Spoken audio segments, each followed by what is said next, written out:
Brian and Kenzie in the morning.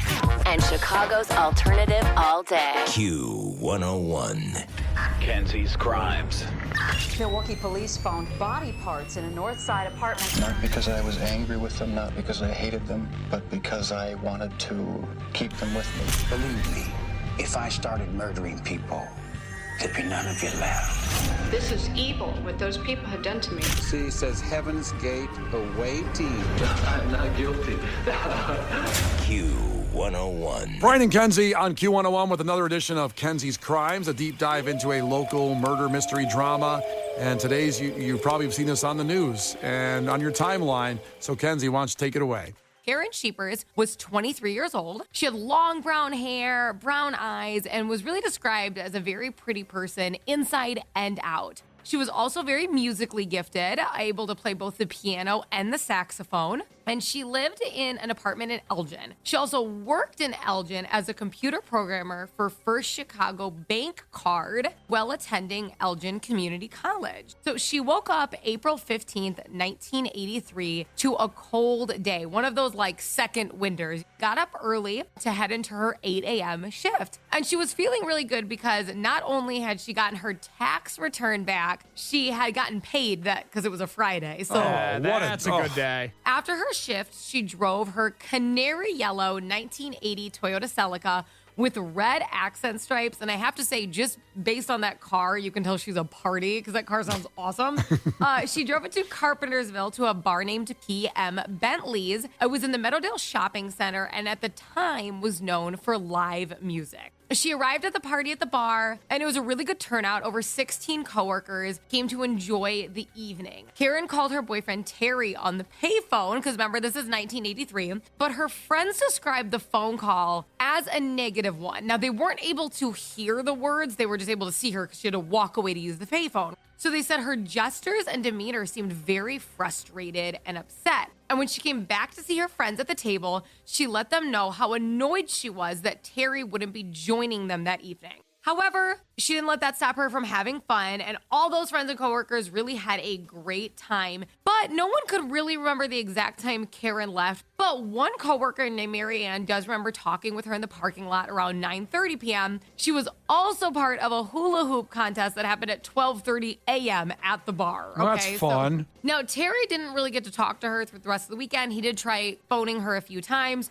It was Monday, April 18th. Remember, that party happened on a Friday. And he still wasn't able to get a hold of her, so he decided he was going to call her at work. When he called, they said that she never showed up for her shift that morning. And it was at that moment that Terry realized he needed to contact the police and report Karen missing. And I'm going to pause right here because what people think is cut and dry, this is where we bring in John Wayne Gacy threatening people who work at that bar. It really throws you.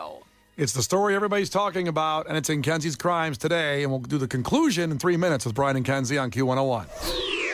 Brian and Kenzie. On Q101. Brian and Kenzie on Q101 with the conclusion of Kenzie's Krimes with the story that everybody is talking about in the Chicagoland area this week. And Kenzie, let's get to the conclusion. I am ready. 23-year-old Karen Schepers, just a quick recap. She lived in Elgin. She worked in Elgin as a computer programmer at First Chicago Bank. And she, on Friday, April 15th, 1983, went to a work party at PM Bentley's, a bar in Carpentersville in the Meadowdale Shopping Center. And that was the last time she was ever seen. And on Monday, April 18th, is when she was reported missing by her boyfriend. This is already incredibly difficult. Officers at the time concluded that since both Karen and her car completely disappeared, that she must have ran off on her own. Recently, the Elgin Police Department launched a podcast called Somebody Knows Something. They decided to bring new information that has come to light. As I previously stated, investigators back in 1983 felt Karen had probably just run off. Current investigators don't believe that to be true.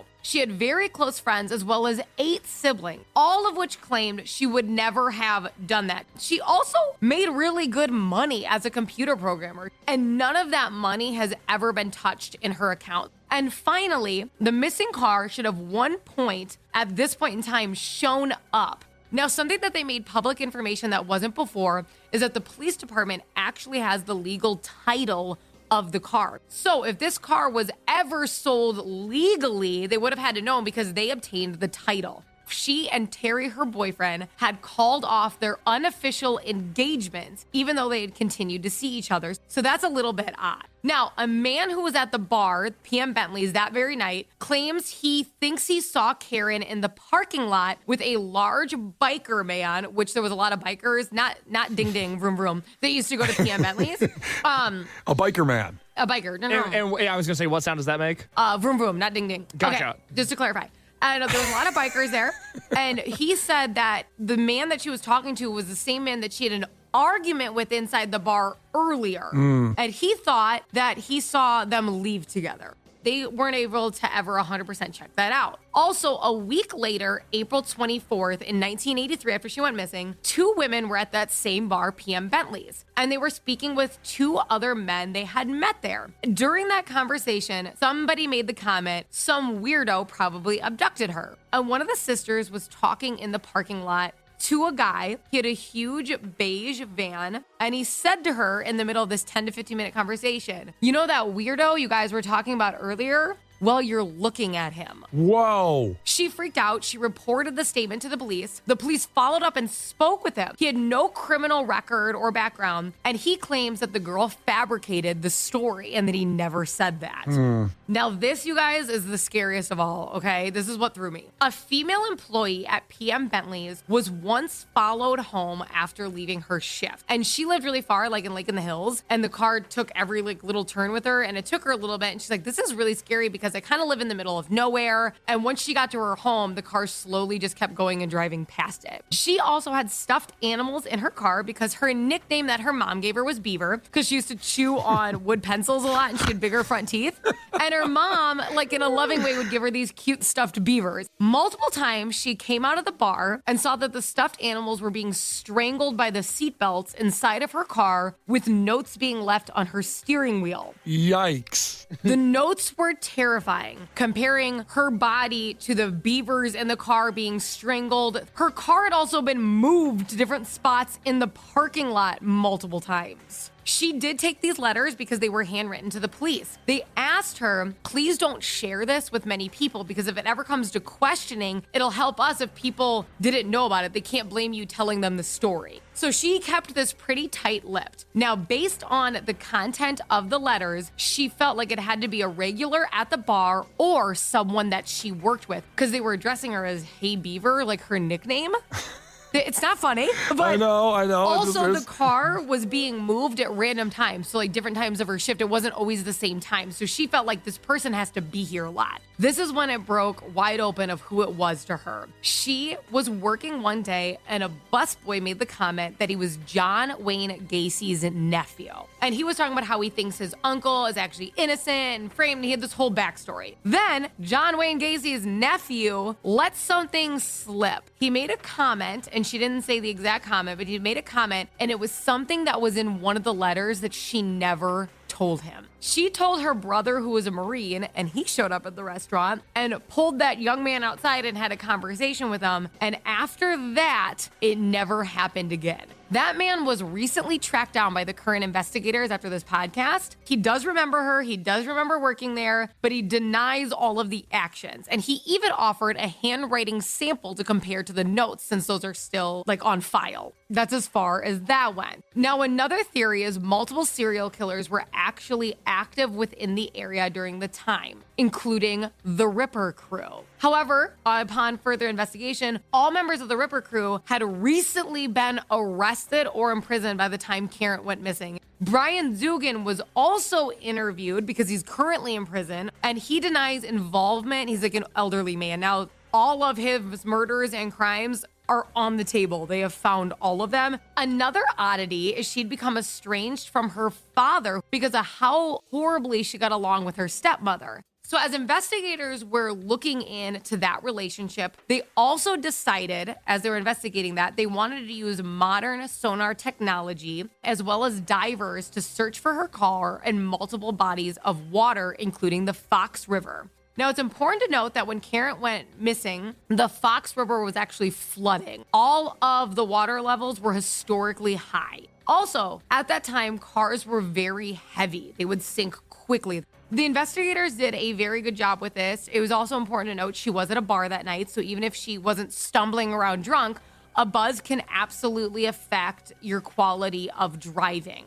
And as I noted earlier, this was a freezing cold day. It was windy, high water levels. The moon that night was actually at a 10% crescent, so there wasn't a lot of light in the sky. I live in Elgin and I live out in this area. There's a lot of farm roads. They don't have a lot of light on them. And I would imagine it would have been even worse in 1983. And there's sometimes that I feel like I'm not seeing well as I'm driving. All of this mixed together, they were like, we need to search the waters. So using sonar detection, divers headed into the Fox River and found Karen's car. The license plates matched. After being underwater for nearly 42 years, Karen's car was pulled from where it once plummeted. Not long after, the coroner has confirmed human remains have been found within the car. The Elgin police initially said the identification process could take weeks. However, 2 days after finding remains in the vehicles, they were able to positively identify Karen's body using the dental records provided by the families. Now, the investigation is still considered ongoing. Police said the car was taken to a secure storage location for further investigation, just try to figure out what truly happened that night. Obviously, if any more updates happen, we will be the first to provide those. And I just hope after all these years, the only small thing is that her family can hopefully receive some closure from this. Kenzie's Krimes. Milwaukee police found body parts in a North Side apartment. Not because I was angry with them, not because I hated them, but because I wanted to keep them with me. Believe me, if I started murdering people, there'd be none of you left. This is evil, what those people have done to me. See, says Heaven's Gate awaiting. I'm not guilty. Q101. Incredible stuff from Kenzie. It's all going to be on the podcast. If you missed any part of it, the Brian and Kenzie podcast, anywhere you get your podcast later today. Coming up in about 6 minutes, your chance to go see Oasis at the Rose Bowl, a full VIP trip. Yeah, we'll give you that keyword in 6 minutes. Brian and Kenzie in the morning. And Chicago's alternative all day. Q101.